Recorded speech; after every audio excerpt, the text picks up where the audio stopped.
Boa noite a Ok. todos.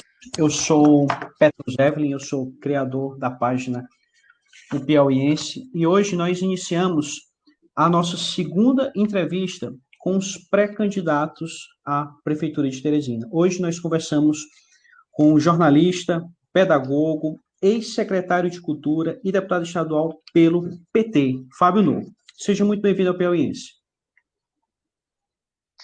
Boa noite, Petros. É um prazer estar com vocês.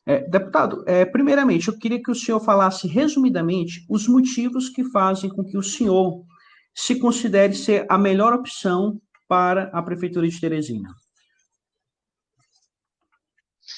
Bom, a minha experiência como parlamentar, como executivo, como uma pessoa que conhece a cidade, nos coloca nesse patamar. Eu acredito que é possível fazer mais e melhor, num momento, inclusive, que é desafiador, no sentido de que nós passamos por uma pandemia. E no pós-pandemia, o gestor vai ter que ser muito criativo e ser inovador. E isso nós podemos demonstrar na nossa passagem pela Secretaria de Cultura. Uma pasta que era pequena, pouco conhecida, com poucos recursos, mas que conseguiu fazer muito com pouco, recuperando museus, teatros, bibliotecas, espalhados por todo o Piauí, inclusive todos os equipamentos que pertenciam à Secretaria na capital foram revitalizados, espaços que há muito tempo carecia disso. E também uma política robusta na implantação de um calendário cultural no Estado. E, além disso, também as nossas escolas de artes, que foram fortalecidas na capital e no interior. Na capital, de forma especial, aumentando o número de vagas, que eram 1.500 para mais de 6.000 vagas. Por isso, eu me considero uma pessoa que está preparada para esse momento e, dentre os nomes que aí estão, o melhor nome para a cidade. Deputado, o senhor faz parte do Partido dos Trabalhadores, que é um dos partidos que nos últimos anos foi um dos que mais esteve envolvido em escândalos de corrupção, não só a nível nacional, mas também em alguns escândalos locais. O senhor acha que o PT merece uma chance de Teresina? O Fábio Novo merece uma chance de Teresina. Ele não responde a nenhum processo. Mas o senhor é do PT. Entrou pela porta da frente. Eu sou do PT e não comungo com corrupção. Sou contra a corrupção. Acho, inclusive, que quem errou no PT precisa pagar. Agora, é preciso também dizer que tem uma campanha que se criou o anti-PT. Não pode ser apenas os petistas que têm que responder na justiça. Os grandes escândalos de outros partidos não foram julgados. Precisam ser julgados e condenados também. Agora, nesse momento, quem vai ser avaliado é a figura do Fábio Novo. Fábio Novo responde a quantos processos? Nenhum.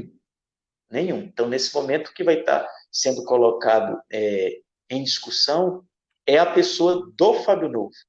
E o Fábio Novo, modéstia à parte, eu sempre prezei para que a gente pudesse fazer as coisas na forma como manda a lei. Não comum com corrupção, a minha vida é um livro aberto, o meu patrimônio é o mesmo de quando eu entrei no parlamento, e assim, eu fico muito à vontade para dizer que nós não podemos ir por esse caminho, porque eu sou do PT, eu não posso ser candidato? Posso sim, porque para que a gente dispute qualquer mandato, primeiro você precisa ter uma filiação. O PT errou, mas fez muita coisa boa por esse país, fez muita coisa boa por Teresina, e ainda pode fazer muito mais. Por isso que eu acredito que eu posso fazer, porque eu tenho muito orgulho de ser político, eu tenho muito orgulho de estar no partido que estou. Não concordo com quem faz coisa errada. Tem que ser punido do PT e quem O também senhor não é do considera PT. que o ex-presidente Lula é inocente? Ele é inocente. Observe o que aconteceu semana passada. Semana passada, o Supremo Tribunal Federal julgou e já colocou claramente que aquela delação que foi soltada na véspera da eleição foi feita de forma eleitoral. Petros, e agora eu vou te fazer aqui uma pergunta, de forma bem sincera. Vamos nos despir aqui. Não é o Fábio Novo que é filiado ao PT. É o cidadão, é o jornalista como você.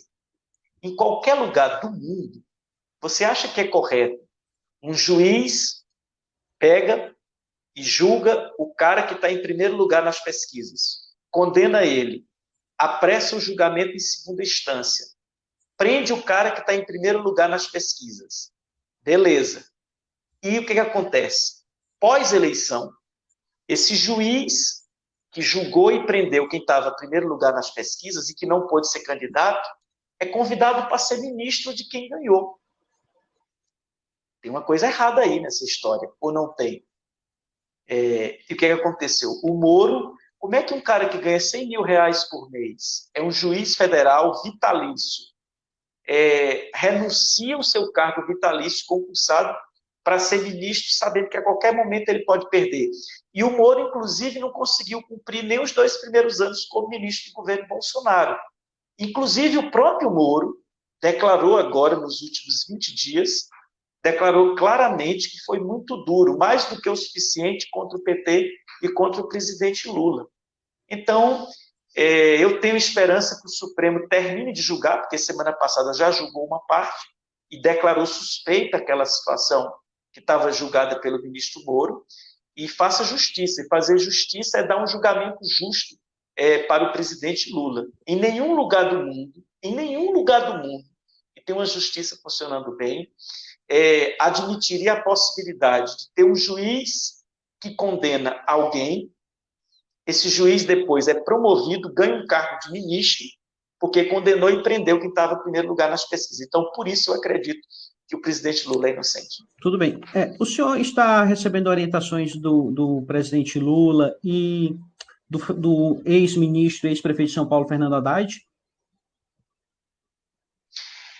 Eles são do meu partido. São duas figuras que têm relevantes serviços prestados a Teresina. Observe, em Teresina, as grandes obras que foram feitas têm a marca do Lula e tem a marca do Fernando Haddad. Eu posso citar aqui alguns exemplos. Foi no governo do presidente Lula que mais se construiu habitações em Teresina.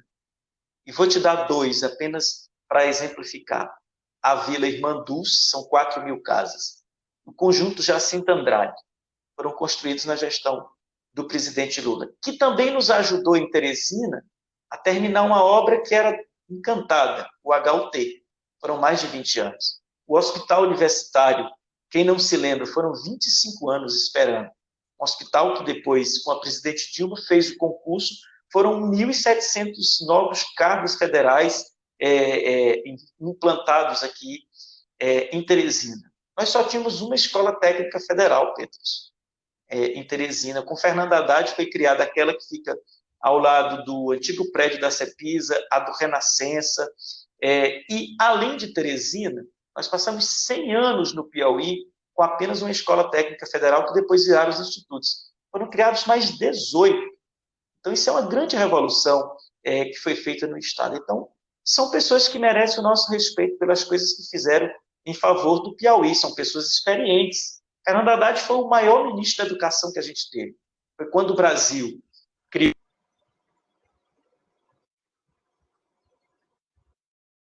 criou o IDEB, criou mais universidades, mais institutos para a educação, e frutos foram colhidos. E o presidente Lula, pelas grandes coisas que fez. Então, ouvi-los sempre é bom. Tem coisas muito boas que eles podem contribuir. Qualquer candidato gostaria de ouvir a experiência que eles têm. Tudo bem. Deputado, mais de 70% da população teresinense não tem acesso a saneamento básico. E sabemos que saneamento básico é uma das mais importantes medidas para a saúde pública, certo? O senhor considera que, diante desse grave déficit, é apropriado direcionar recursos públicos para eventos como festas ou talvez a parada gay? Os recursos públicos não deveriam ser direcionados primeiramente para resolver esses problemas mais básicos da população? Não. Aí me permita, eu acho que você está equivocado. Orçamento público, ele tem que destinar dinheiro para todas as áreas. Tem que destinar dinheiro para educação, tem que destinar dinheiro para saúde, tem que destinar dinheiro para saneamento básico e tem que destinar dinheiro também para cultura. Quanto é gasto com cultura no Piauí? 0,3%. Não é 0,3% que vai estou falando do orçamento do Estado, não é 0,3% que vai resolver o problema do saneamento básico. Eu acho que nós temos que fazer o que foi feito. É um grande sucesso a PPP que foi feita. Só para você ter uma ideia, antes da PPP, Teresina só tinha 17% de cobertura de esgoto e de saneamento nessa área, né? Já chegou a 33% em apenas 2 anos de PPP. É preciso que agora a gente também consiga conquistar recursos de algumas fontes, para que a gente possa efetivamente atingir uma meta maior de cobertura. Por exemplo, tem uma coisa boa que o Congresso Nacional fez, foi aprovar as emendas impositivas de bancada. Isso permite dar por ano ao Piauí algo em torno de 350 milhões extras. É conversar também com a nossa bancada federal para que eles possam, casado com essa PPP, ter uma política permanente anualmente de destinação de recursos para isso. Com isso, você vai conseguindo diminuir esse déficit qual que é muito a grande. relevância da parada gay ou parada da diversidade para Teresina e há realmente necessidade de utilizar recurso público nesse tipo de evento? Sim, porque nós temos que ter uma política que também atenda às minorias.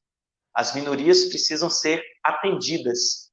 Isso é uma reivindicação das minorias. Está, inclusive, previsto em lei municipal e lei estadual que foi colocada. Então, por que você também não vai apoiar a parada gay? Porque eles são diferentes, têm que ser discriminados? Não, eles são parte da sociedade. É um dos eventos de Teresina que mais junta gente. Junta 100 mil pessoas na parada da diversidade. Não é só isso, é também algo educativo. São pessoas que são excluídas de políticas públicas, são cidadãos que pagam impostos, precisam ter um olhar especial. Então, eu acredito que tem que ter esse evento, mas tem que ter outros também. Tem que apoiar também dos evangélicos, tem que apoiar também dos que professam religião de matriz africana, até porque a cultura é diversa.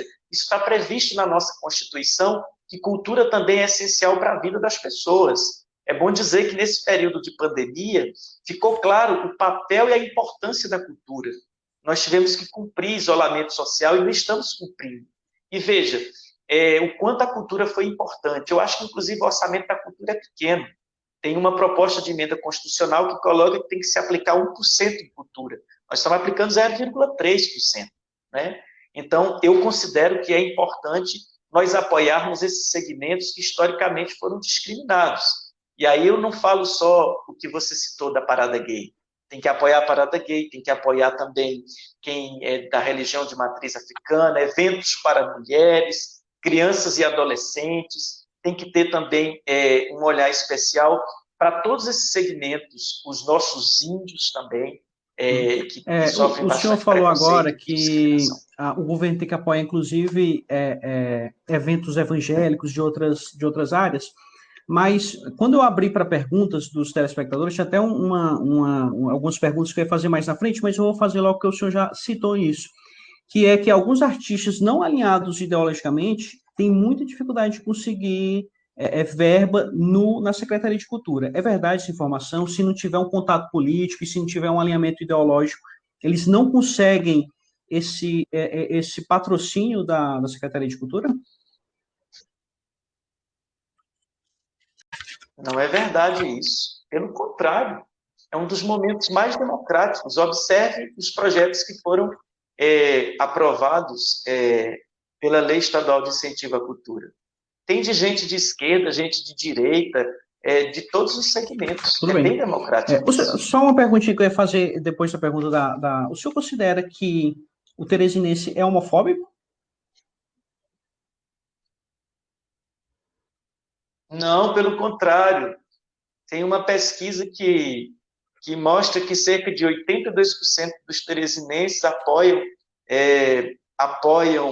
a diversidade, apoiam os evangélicos, que é outro segmento que sofre preconceito e discriminação, porque na história a gente sempre teve majoritariamente uma população que era católica. Isso, a base da sociedade, inclusive, tem mudado, né? Nós sabemos que tem avançado muito a questão dos evangélicos, né? Então, eu não considero isso. A Teresina é muito diversa. Isso está caracterizado nas pesquisas Em de opinião. 2017, uma outra pergunta. O senhor destinou R$ 130 mil para a comemoração do aniversário de um bairro, Pissarreira. E no mesmo ano destinou 50 mil para uma festa na paróquia. Claro que esses são apenas dois exemplos até um pouco antigos, mas que foram gastos na sua Secretaria de Cultura, sob a sua gestão. O senhor considera que esse tipo de gasto é relevante para a cidade? Pretende continuar investindo em festas desse modo, se for prefeito de Teresina?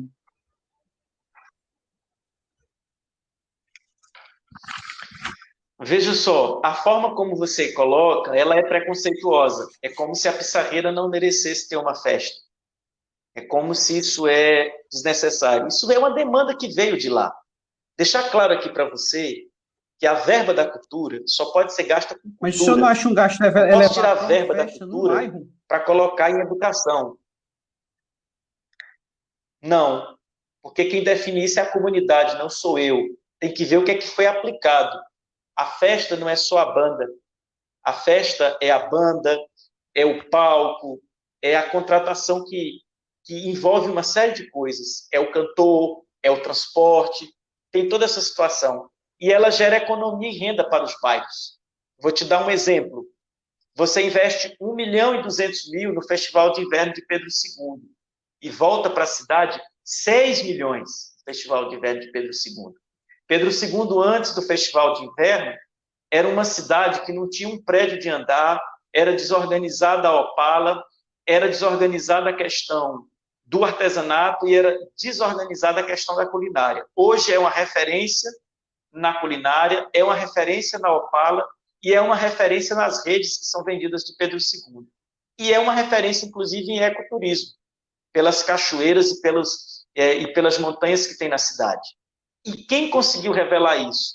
Os investimentos que foram feitos no festival. Eu coloco para você que hoje uma das principais fontes de dinheiro que entra na Europa é cultura casada com turismo. Então, a gente tem que ter uma política aqui também nesse sentido. Vou te dar um outro exemplo. Quanto de pessoas a cultura leva para o centro da cidade? O que foi feito de investimentos na cultura foi que revitalizou o centro de Teresina. A Biblioteca Coronel de Carvalho estava fechada. Foi recuperada. Coloca por dia 350 pessoas na biblioteca. O Teatro 4 de Setembro, o Clube dos Diários, foi totalmente recuperado. A partir do momento que são recuperados, o calendário foi montado lá dentro. Aí voltou o Projeto 6 e meia, voltou o Projeto Boca da Noite, que valoriza o artista local e que leva o seu dinheirinho também. E leva para esse complexo 153 mil pessoas por ano. Imagine se não tivesse as pessoas circulando no centro.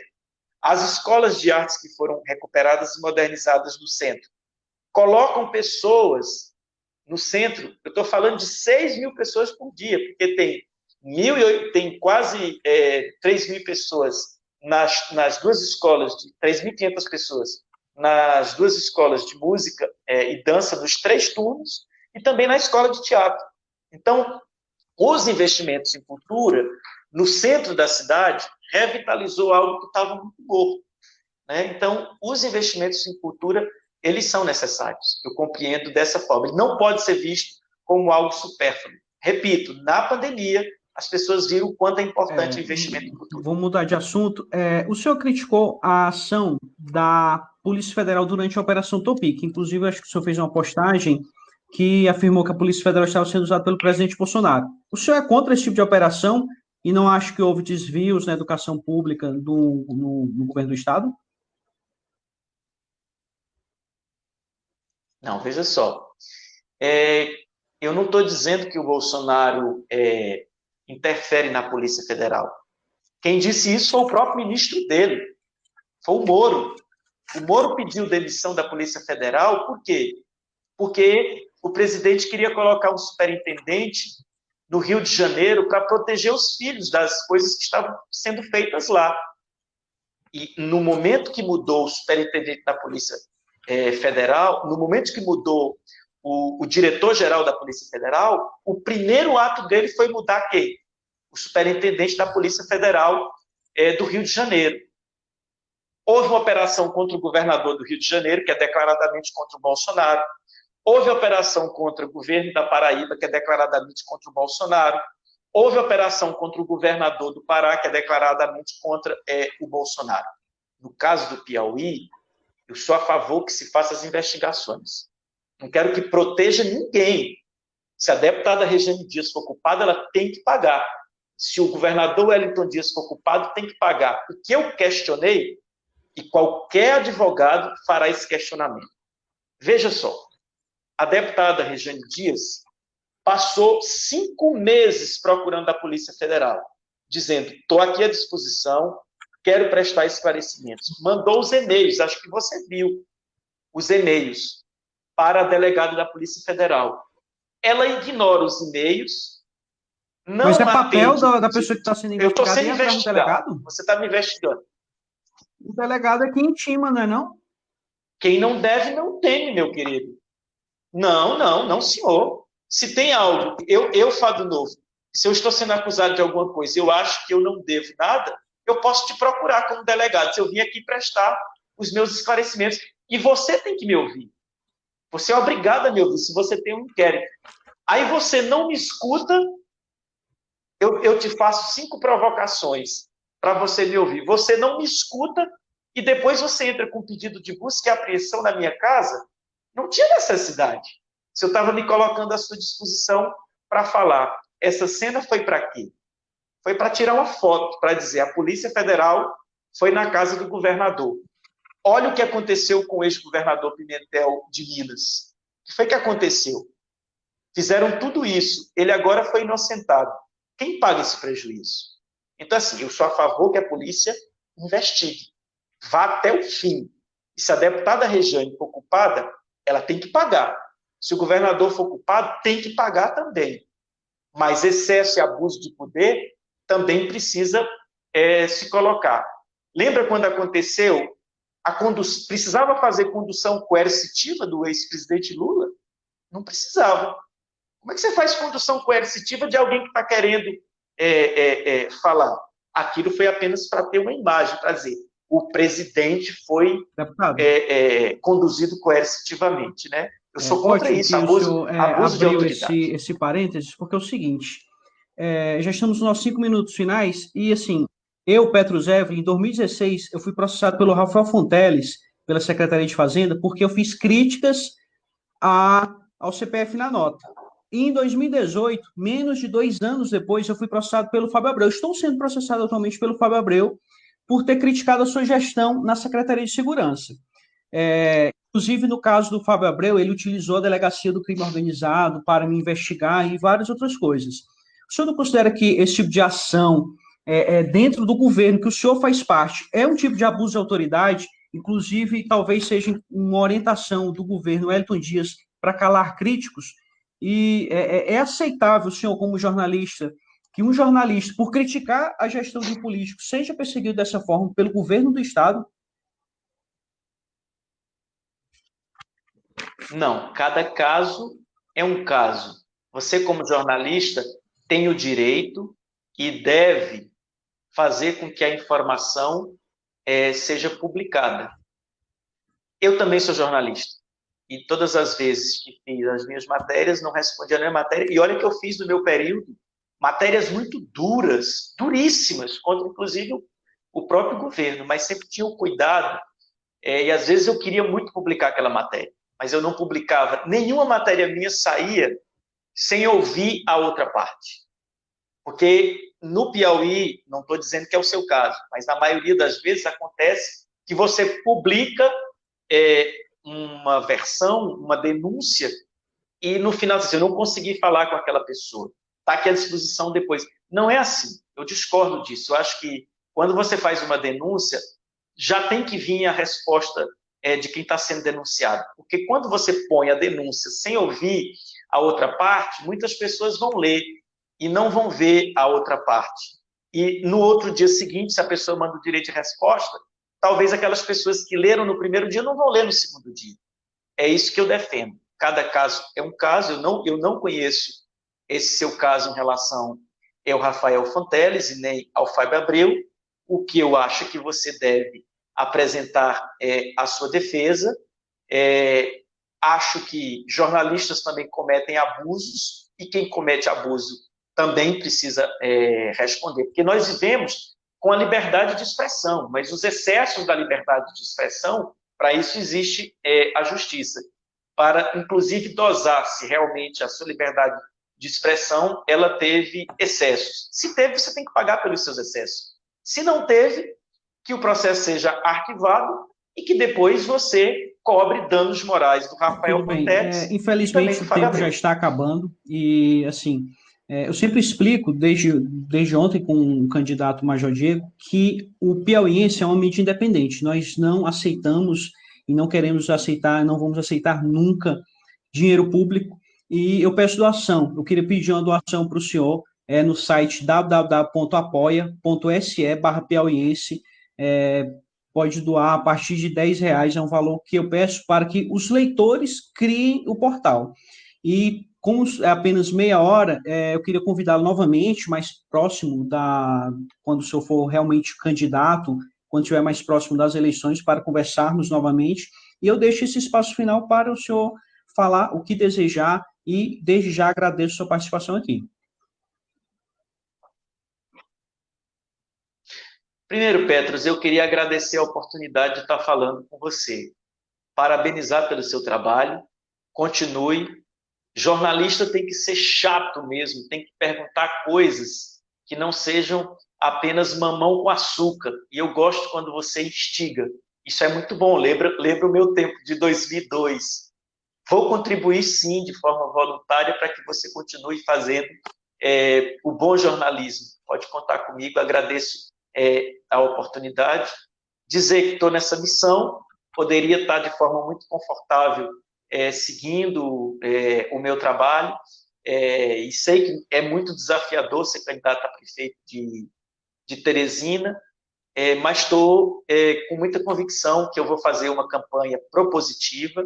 Também vou ter que denunciar as coisas que não foram feitas pela gestão municipal. Não só denunciar, não quero só denunciar, quero apontar o que não foi feito, mas também, ao apontar, quero propor soluções.